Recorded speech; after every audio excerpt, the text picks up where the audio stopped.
नमस्कार दोस्तों, आइए आज का लेसन शुरू करें। आज हम सबसे पहले करेंगे कुछ पेयर्स हैं सिमिलर वर्ड्स के, इंग्लिश के। उनके जो मीनिंग हैं उनमें बहुत थोड़ा थोड़ा भेद है, उनको हम करते हैं। सबसे पहले अब्यूज एंड मिसयूज, ये जो दो वर्ड हैं इनका इंटरचेंजेबली हम यूज करते हैं बहुत बार, बट फिर भी इनमें थोड़ा सा फर्क है। देखिए, मिसयूज जब होता है जब आप अपनी पावर को या किसी दवाई को जिस पर्पज के लिए वो है उस पर्पज के लिए यूज ना करें। जैसे कुछ लोग, अफीम होती है एक, उसको जब यूज करते हैं तो उसका एक मेडिसिनल वैल्यू है। अगर आप मेडिसिन की तरह यूज कर रहे हैं तो वो यूज है उसका, जब डॉक्टर ने लिखा हो। लेकिन जब डॉक्टर ने ना लिखा हो और फिर भी आप उसको यूज कर लें या थोड़ी सी ज्यादा मात्रा में यूज कर लें तो वो उसका मिसयूज है। लेकिन उसको अगर आप बिल्कुल नशे के तौर पे यूज करना शुरू कर दें तो वो उसका अब्यूज है। इसी तरह से कोई अधिकार हमें सरकार ने दिया है। फॉर एग्जाम्पल, अगर आप कहीं जॉब करते हैं, बड़े अधिकारी हैं, आपको गवर्नमेंट ने एक गाड़ी यूज करने के लिए दी है, सरकारी काम के लिए होती है। लेकिन अगर आप उस गाड़ी को अपनी पर्सनल शॉपिंग करने के लिए बाजार में ले जाएं तो आप उसका मिसयूज कर रहे हैं। और ये मिसयूज अब्यूज में जब बदल जाता है जब आप उसको हमेशा ही पर्सनल यूज के भी करने लगे। ऑफिशियल यूज तो करना ही करना है, उसके साथ साथ आप पर्सनल यूज के लिए भी हमेशा उसी गाड़ी को यूज करें तो आप उसको अब्यूज कर रहे हैं। अब्यूज ऑफ पावर है, अब्यूज ऑफ द व्हीकल है। कभी कभी हो जाए जाने अनजाने में तो वो मिसयूज है। ये अब्यूज और मिसयूज का फर्क है, चाहे वो ड्रग का हो, चाहे वो पावर का हो, चाहे वो किसी फाइनेंशियल रिसोर्सेज का हो, किसी अथॉरिटी का हो। दूसरा हमारा जो पेयर है वो है एक्यूट एंड क्रोनिक डिजीजेस। आपने सुना होगा कि बहुत बार हम कहते हैं कि ये तो एक्यूट डिजीज है, ये क्रोनिक डिजीज है। एक्यूट डिजीज वो होती है जो अचानक आ जाए और फिर जल्दी ही चली भी जाए। जैसे फ्लू हो जाता है। फ्लू जब आपको होगा तो अचानक आएगा, पूरा एकदम जोर शोर से आएगा और फिर अपने आप ही जाएगा एक दो दिन के बाद या हफ्ते के बाद। तो वो एक एक्यूट डिजीज है, फ्लू, इन्फ्लुएंजा। दूसरा, कुछ डिजीज ऐसे होती हैं कि धीरे धीरे आती हैं, आपको पता भी नहीं लगता है और फिर घर कर जाती हैं। वो क्रोनिक डिजीज होती हैं। जैसे अस्थमा है, धीरे धीरे आएगा, आपको आपके सिस्टम को ऐसा कर देगा कि वो अंदर ही बैठ गया, फिर जाने का नाम ही नहीं लेता। ऐसी बीमारी को क्रोनिक डिजीज बोलते हैं। तीसरा हमारा पेयर है एग्नोस्टिक एंड अथिस्ट। ये आदमी के विश्वास पे निर्भर करता है। कुछ लोग एग्नोस्टिक होते हैं। एग्नोस्टिक वो होते हैं जो ये दावा करते हैं कि हमें पता नहीं है भगवान है या नहीं है, भगवान की प्रेजेंस को सिद्ध नहीं किया जा सकता, जो ऐसा बोलते हैं। और जो ये कहें कि भगवान है ही नहीं,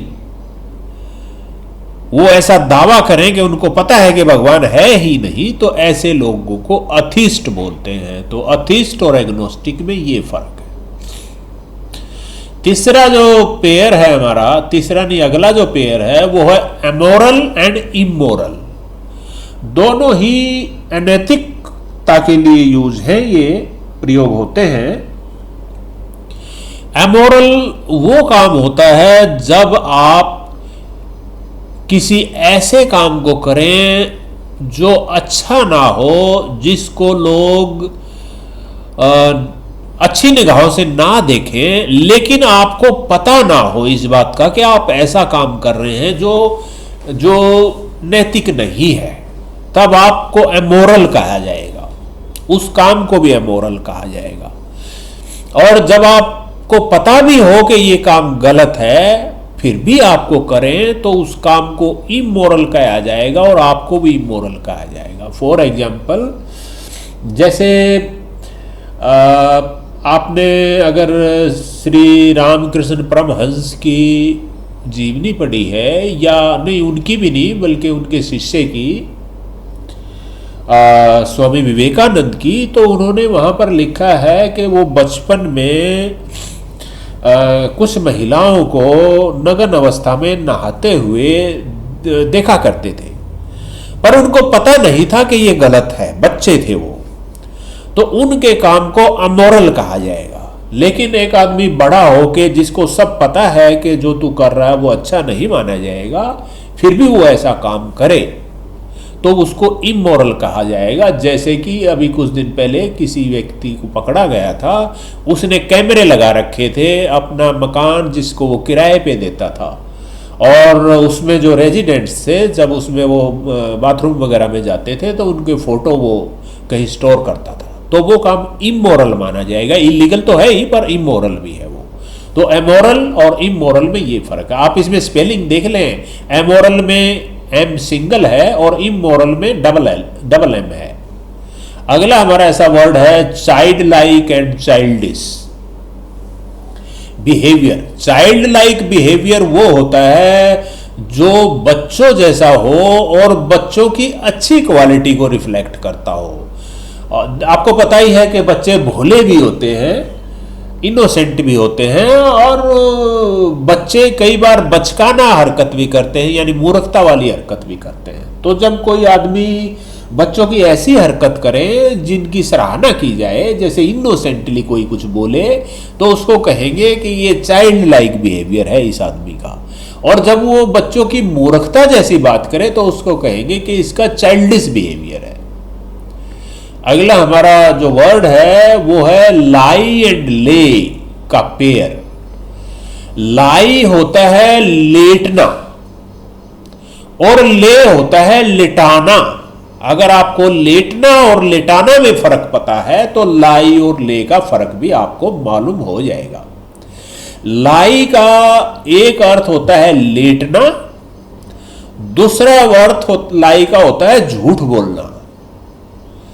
तो जो इसकी बाकी फॉर्म है लाई की, जैसे ये जो है लाई, ले, लेन और लेइंग, ये लेटने की सेंस में है। यानी अगर आप कहें प्रेजेंट में आई लाई इन माई बेड, मैं अपने बेड में लेटता हूं, और ले का मतलब लेटा था, ये पास्ट का है, और ये इसका पास्ट पार्टिसिपल है लेन, और लाइंग इसका प्रेजेंट पार्टिसिपल है।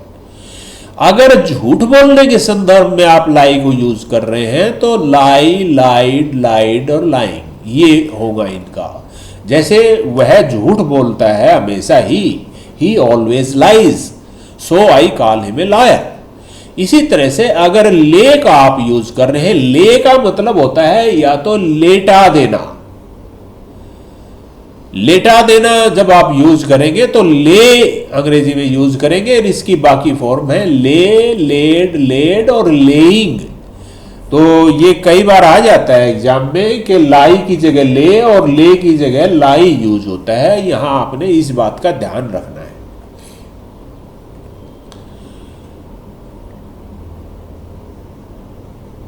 हाँ, लाई जो होता है, जो लेट जाना है, उसमें आमतौर पे डाउन शब्द साथ में लगा देते हैं, ताकि अगर आप कहें कि ही लाइज, वह, इसका मतलब आप क्या लगाएंगे, वह झूठ बोलता है या वह लेटता है। तो इस चीज में डिस्टिंग्विश करने के लिए जब आप लेटना के संदर्भ में यूज करें तो डाउन साथ में लगा देते हैं। ही लाइज डाउन का मतलब वह नीचे लेटता है, जरूरी नहीं है नीचे ही लेटे वो, पर लाइज डाउन का मतलब है लेटता है, एंड ही लाइज इसका मतलब है वह झूठ बोलता है। अगला जो ऐसा शब्द है वो हमारा है प्रिंसिपल, PRINCIPAL और PRINCIPALE। तो ये जो पहला शब्द है इसके दो अर्थ होते हैं। एक तो जैसे प्रधानाचार्य के रूप में यूज होता है ये, दूसरा इसका मतलब होता है प्रमुख, और तीसरा इसका अर्थ होता है मूलधन।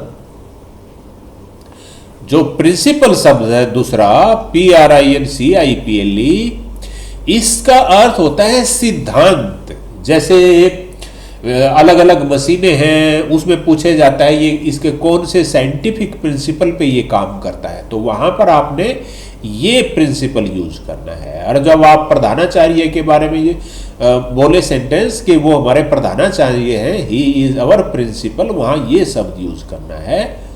ये फर्क आपको पता होना चाहिए। इसके 3 अर्थ मैंने बताए। प्रिंसिपल, एक अर्थ हुआ मूलधन, दूसरा हुआ प्रधानाचार्य, तीसरा हुआ प्रमुख। अगला हमारा पेयर है अनइंटरेस्टेड एंड डिसइंटरेस्टेड। अनइंटरेस्टेड का होता है किसी का रुचि ना होना, और डिसइंटरेस्टेड का मतलब होता है कि उसको कुछ मतलब ही नहीं है उसमें, वो निष्पक्ष है, निर्लेप है। जैसे कई बार होता है कि 2 व्यक्तियों के बीच में किसी चीज को लेकर झगड़ा हो और उनका हमें समझौता करवाना हो, तो कोर्ट भी कई बार करता है और पंचायतें भी कई बार करती हैं कि ऐसे व्यक्ति को जो डिसइंटरेस्टेड हो उसके जिम्मे लगा देते हैं कि भाई तू अपना ओपिनियन दे। डिसइंटरेस्टेड का मतलब है उसको ना इस तरफ कुछ लेना है ना उस तरफ कुछ लेना है, उसको कोई रुचि नहीं है उसमें, वो निष्पक्ष होगा। और अनइंटरेस्टेड का मतलब होता है कि जैसे मान लिया 3 भाई हो, उनमें से 2 भाइयों का झगड़ा हो और तीसरा भाई कहे यार मुझे तो पता नहीं क्या करना है, लेकिन उसको हम निष्पक्ष नहीं कहेंगे क्योंकि उसका फर्ज बनता है, उसका अपना वो उसमें कुछ बोले, उसका हक बनता है। तो वैसे भी उसको नहीं कहेंगे कि तू डिसाइड कर दे। किसी ऐसे आदमी को लेंगे जिसका उससे कोई लेना देना ही ना हो।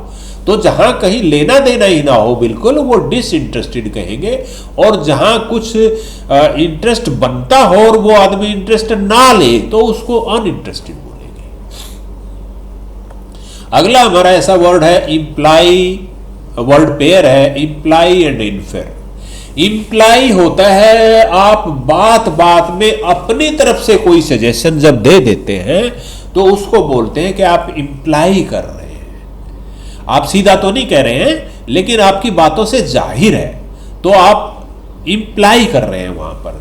लेकिन इन्फेर होता है निष्कर्ष निकालना। आपने किसी से बात सुनी, उसके बाद आपने एक निष्कर्ष निकाला कि ये ऐसा बोल रहे हैं, then at that stage you infer, or when you say something and you are not saying it directly, you imply something।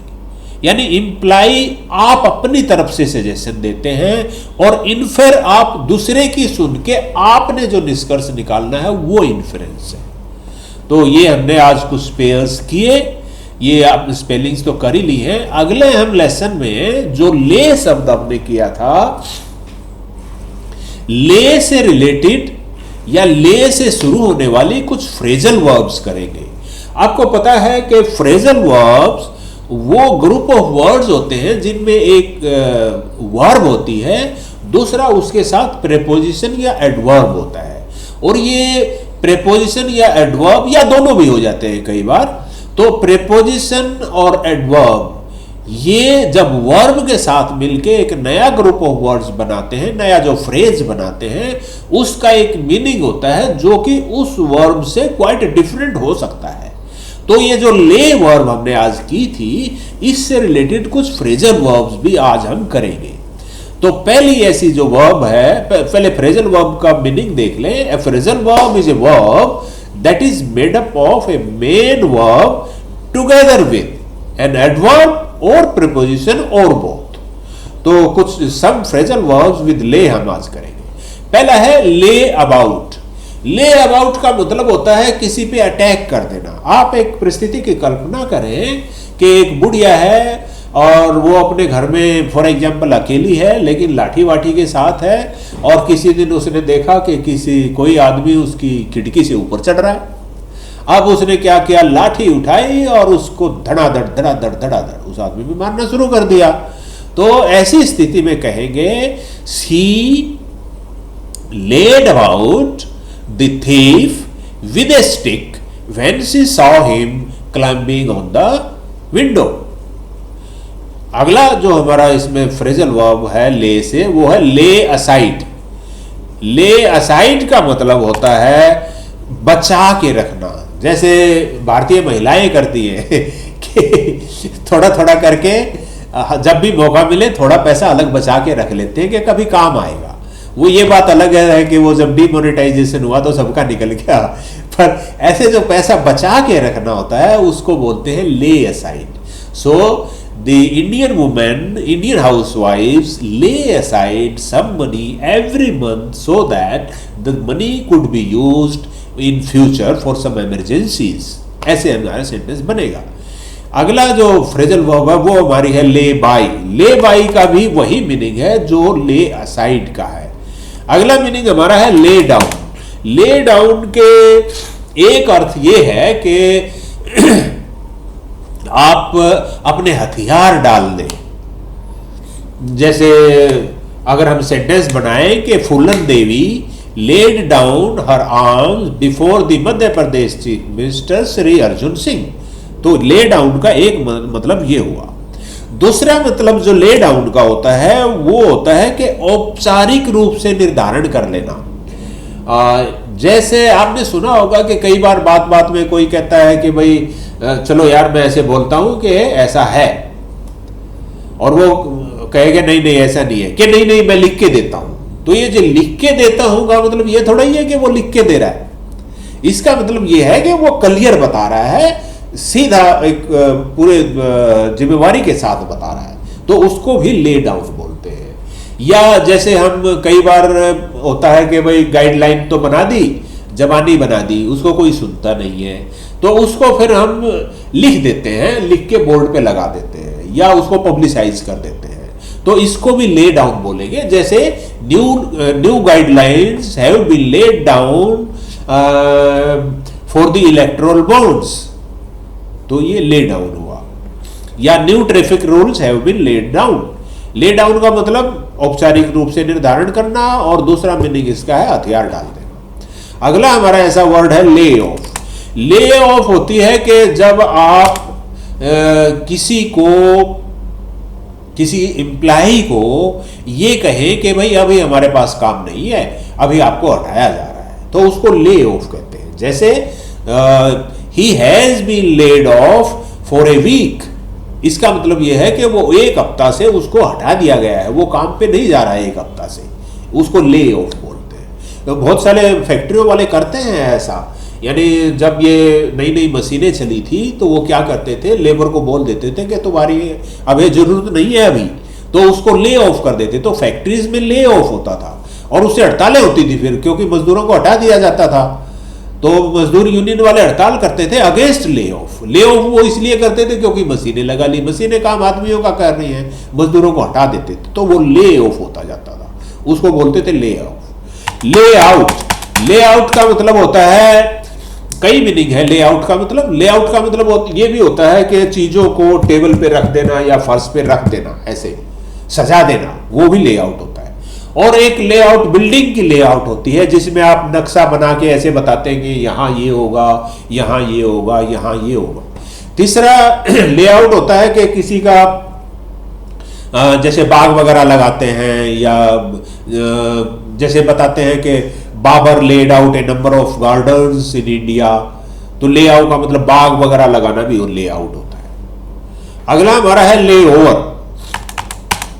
ले ओवर रहता है कि कहीं पर आप गए हैं और प्लेन में जा रहे हैं, कहीं एयरपोर्ट पे आपको देर हो गई, या अगली फ्लाइट जिससे आपने जाना था वो लेट हो गई, तो आपको वहाँ रुकना पड़ गया।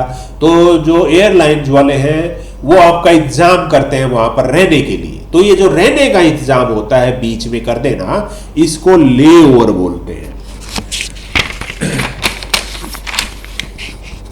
इसका अगर आपने कोई एग्जाम बनाना है, कोई सेंटेंस बनाना है प्रैक्टिस के लिए, तो वो बन सकता है वी हैड ले ओवर्स इन न्यूयॉर्क एंड रोम। ये ले ओवर हुआ। लास्ट में हमारा जो वर्ड है वो है ले अप। ले अप का मतलब होता है कि ग्रस्त हो जाना। जैसे आप जब वो एप्लीकेशन लिखते थे ना छुट्टी की, प्रिंसिपल को लिखते थे, to the principal government senior secondary school this sir, with due respect I am to say that I am laid up with fever, मैं बुखार से ग्रस्त हूं। तो वो ले की सेकेंड फॉर्म थी लेड और अप लगा हुआ था, ले अप। ले अप का मतलब है ग्रस्त होना, ग्रस्त कर लेना। जैसे fever has lead him up, बुखार ने उसको जकड़ लिया है, तो ले अप का ये मीनिंग होता है। जैसे she was laid up with fever yesterday, ये हमने किए। अब हम एक सेंटेंस ऐसा करेंगे जिसमें आपको गलती ढूंढनी है। आप बताइएगा आप ढूंढ पा रहे हैं कि नहीं। ये देखिए, ये सेंटेंस है हमारा, marks obtained in the written examination will be the only criteria for selection. आप बताइए इसमें कहां पर गलती है, ये आपके एग्जाम में भी आ सकता है। देखिए इसमें जो गलती है साहब, उसमें इस वर्ड में है, इस वर्ड के मीनिंग का हमें ठीक से नहीं पता है। क्राइटेरिया, क्राइटेरिया एक्चुअली एक प्लूरल वर्ड है और इसका जो सिंगुलर होता है वो होता है criterion. Criterion, CRI, criterion. Criterion होता है मापदंड, एक मापदंड। और इसका जब आप प्लूरल बनाते हैं वो बनाते हैं क्राइटेरिया। तो ये क्योंकि एक ही है क्राइटेरिया, एक ही मापदंड है, और वो है marks obtained in written examination, इसीलिए marks obtained in the written examination will be the only criterion for selection. Will be, अगर यहां पर मैं विल बी नहीं लगाता तो फिर आप यहां पर आप इज लगाते, इज दी ओनली क्राइटेरियन, और इसको आप क्राइटेरियन कर देते ऐसे, तब आपका सेंटेंस ठीक हो जाता। ओके, आज का लेसन यहीं तक, बाकी फिर मंडे को फिर मिलेंगे। मंडे को नो, वेडनेसडे को। इंग्लिश का लेसन हमारा वेडनेसडे को होता है, वेडनेसडे, फ्राइडे और संडे को होता है, और दूसरा जो करंट अफेयर से रिलेटेड है वो हमारा मंडे को होता है। Okay, thank you, bye. उम्मीद है आपको ठीक